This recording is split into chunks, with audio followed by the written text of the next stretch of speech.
ஒரு குட்டி கதை. ஒரு ஊர்ல ஒரு எஜமா இருந்தாரு. அவர் தன்னோட வேலைகளை செய்ய ஒரு வேலைக்காரனை வச்சாரு. முதல்ல நல்லா வேலை செஞ்சிருந்த வேலைக்காரன் கொஞ்சம் கொஞ்சமா அவன் வேலை செய்யறதையே நிறுத்தினான். அது மட்டும் இல்லாம தினமும் அவனோட எஜமா கிட்ட இருந்தே திருட ஆரம்பிச்சான். கொஞ்ச நாள்ல எஜமா கிட்ட இருந்து திருடுறதையே தன்னோட முழு நேர வேலையாக்கிட்டான். அவனுக்கு அப்புறம் அந்த வேலைக்காரங்களும் அதையே பழகிட்டாங்க. இப்ப அந்த எஜமா என்ன பண்ணணும்? அந்த வேலைக்காரங்க ஒரு நாள் திருந்தி அவங்க வேலையை செய்வாங்கன்னு நம்பிட்டு இருக்கணுமா, இல்ல இந்த திருட்டு வேலைக்காரங்களை அடிச்சு விரட்டிட்டு ஒரு பயத்தை உண்டாக்கிக்கிட்டு நல்ல திறமையான வேலைக்காரங்களை வைக்கணுமா? யோசிங்க.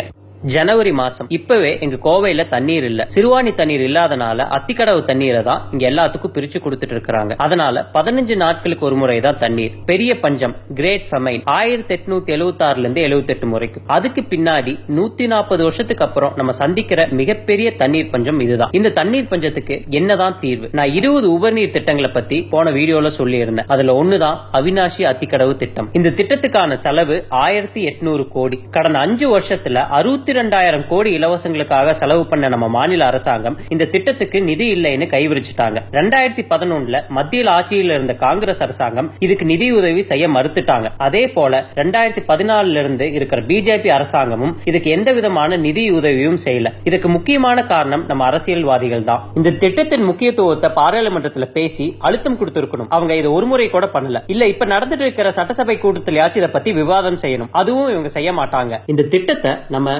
தேர்ந்தெடுத்திருக்கிற எம்எல்ஏகள்னாலதான் கொண்டு வர முடியும். இப்போ நம்ம தண்ணீர் இல்லைன்னு போய் எம்எல்ஏ கிட்ட சொன்னா நீங்க குடத்தை தூக்கிட்டு வீதிக்கு வாங்க போராட்டம் பண்ணலாம்னு சொல்லுவாரு. நீங்க குடத்தை தூக்கிட்டு போனீங்கன்னா எம்எல்ஏ உங்க கூட நின்னு பல்ல இழிச்சுக்கிட்டு பேப்பருக்கு போஸ்ட் கொடுத்துட்டு சுய விளம்பரம் தேடிக்குவாரு. இதுதான் இங்க ரொம்ப காலமா நடந்துட்டு இருக்கு. இவங்களுக்கு இதுக்கு மேல யோசிக்கவும் தெரியாது. தெரிஞ்சிருந்தா இல்ல உண்மையாலுமே நம்ம நாட்டு மேல நம்ம மக்கள் மேல அக்கறை இருந்தா இது மாதிரி ஒரு நல்ல திட்டத்தை 60 வருஷமா முடக்கி இருக்க மாட்டாங்க. அப்ப இதுக்கு என்னதான் தீர்வு? அவினாஷி அத்திக்கடவு திட்டத்துக்கு நிதிதான் ஒரு பிரச்சனை. பிரதான் மந்திரி கிருஷி சிஞ்சய யோஜனான்ட்டு ஒரு மத்திய அரசோட ஸ்கீம் இருக்கு. இதுல 50,000 கோடி ரூபாய் நீர்ப்பாசன திட்டத்துக்காகவே ஒதுக்கி இருக்காங்க. இந்த திட்டம் மூலமா நம்ம மாநில அரசாங்கம் நிதியுதவி பெற்று அவினாஷி அத்திக்கடவு திட்டத்தை கொண்டு வர முடியும். ஆனா இதை இவங்க செய்ய மாட்டாங்க. ஏன்னா இந்த ஸ்கீம் படி நேஷனல் ஸ்டீரிங் கமிட்டி NSCயும் நேஷனல் எக்ஸிகியூட்டிவ் கமிட்டி NECயும் மேற்பார்வை, அதாவது சூப்பர்விஷன் பண்ணிட்டே இருப்பாங்க. அதனால இவங்கனால எந்த ஊழலுமே செய்ய முடியாது. மேற்பார்வை இல்லாதப்போ நத்தம் விஸ்வநாத் அவர்கள் பிரகாஷ் பாக் யோஜனா திட்டம் மூலமா எவ்வளவு ஊழல் செஞ்சாருன்னு நான் என் பழைய வீடியோல சொல்லி இருந்தேன். 50 லட்சம் பேர் பயன்பெறக்கூடிய இந்த திட்டம் 1950களில் காமராஜர் ஐயா காலத்தின் போது போடப்பட்டது. திரு பக்தவாச்சலம்னால 1967 மட்டும் காலதாமதம் ஆனது. அதுக்கப்புறம் 5 முறை முதல்வராக இருந்த திமுக தலைவர் கருணாநிதியும் 6 முறை முதல்வராக இருந்த அதிமுக தலைவர் ஜெயலலிதாவும் இந்த திட்டத்தை நிறைவேற்றவில்லை. ஒவ்வொரு தேர்தலின் போதும் இது வெறும் வாக்குறுதியாகவே இருந்துள்ளது. 1800 அடிக்கு கீழே சென்றுவிட்ட நிலத்தடி நீர் மட்டம் இத்திட்டத்தினால் வெறும் 50 அடிக்கு வந்துவிடும். மின் செலவு, ஆழ்குழாய் கிணறு அமைக்கும் செலவு,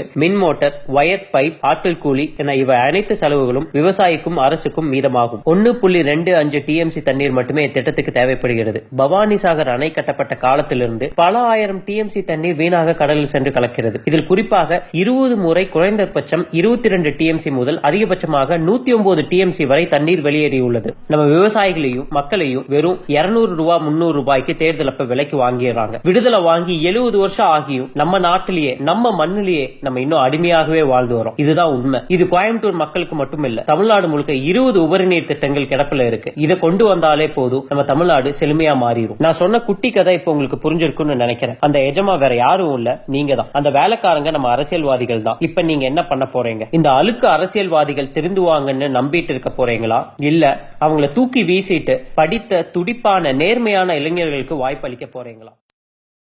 வணக்கம். இன்னும் இந்த 5ஆம் கிளாஸ் 6ஆம் கிளாஸ் படிச்ச அரசியல்வாதிகள் நம்பி எவ்வளவு காலம் ஏமாந்துட்டு இருக்க போறீங்க? ஒரு வருஷமும் 1,60,000 கோடி பட்ஜெட் போறோம். போன வருஷத்துக்கும் இந்த வருஷத்துக்கு என்ன மாற்றம் இருக்கு? இல்ல கடந்த 5 வருஷமா என்ன மாற்றம் நடந்திருக்கு? யோசிச்சு பாருங்க.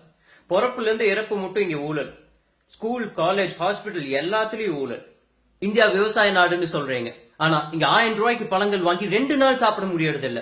அந்த காலத்துல நம்ம முன்னோர்கள் பழங்கள், காய்கறிகள் சாப்பிட்டு நல்லா 80 வயசு மட்டும் தெம்பா இருந்தாங்க. இங்க லோவர் கிளாஸும் மிடில் கிளாஸும் எப்படி அவங்க குழந்தைகளுக்கு இந்த பழங்கள் வாங்கி தர முடியும்? ஹாஸ்பிட்டல்ல போய் பாருங்க, சின்ன சின்ன குழந்தைகள் BP சுகர் இருக்கிறாங்க. கிரைண்டர் மிக்சி கொடுக்கறதுனால இது மாத்த முடியுமா? விவசாயிகள் இறந்து விவசாயம் அழிஞ்சிருச்சுன்னா கார்பரேட் விவசாயத்தை எடுத்துக்குவாங்க. அப்புறம் 30-40 ரூபாய்க்கு விற்கிற அரிசி ஒரு கிலோ 300-400 ரூபாய்க்கு விற்பாங்க. ஒரு வீட்லயும் கிரைண்டர் இருக்கும், ஆனா அரிசி இருக்காது. சிந்திச்சு பாருங்க. விவசாயிகள் இறக்கக்கூடாது, விவசாயம் அழியக்கூடாதுன்னா நான் சொல்ற இந்த 20 உபரிநீர் திட்டங்களை கொண்டு வரணும். இதுக்கு பட்ஜெட் இல்லைன்னு சொல்றீங்களா? நாங்க PMKSY திட்டத்துக்கு எங்க டீம் பேப்பர் ஒர்க் செய்யறதுக்கு தயாரா இருக்கும். இளைஞர்களுக்கு ஒரு வாய்ப்பு கொடுங்க, அதுதான் நாங்க கேட்கறோம். எங்க வீடியோல எமோஷனல் கண்டென்ட் இருக்காது, ஆனா குவாலிட்டி இருக்கும். இந்த வீடியோ பிடிச்சிருந்ததுன்னா எங்க மித்த வீடியோக்குள்ள போய் பாருங்க. எங்க டீமோட டார்கெட் 2019 எலெக்ஷன்ஸ். எங்களை சப்போர்ட் பண்றீங்களா? இந்த வீடியோவை ஷேர் பண்ணுங்க. எங்க டீமை ஜாயின் பண்ணணுமா? கமெண்ட் பண்ணுங்க, இல்லைன்னா எனக்கு பிரைவேட் மெசேஜ் பண்ணுங்க. அசோக் ஸ்ரீநிதி. இனியொரு விதி செய்வோம். வந்தே மாத்திரம். ஜெய் ஹிந்த்.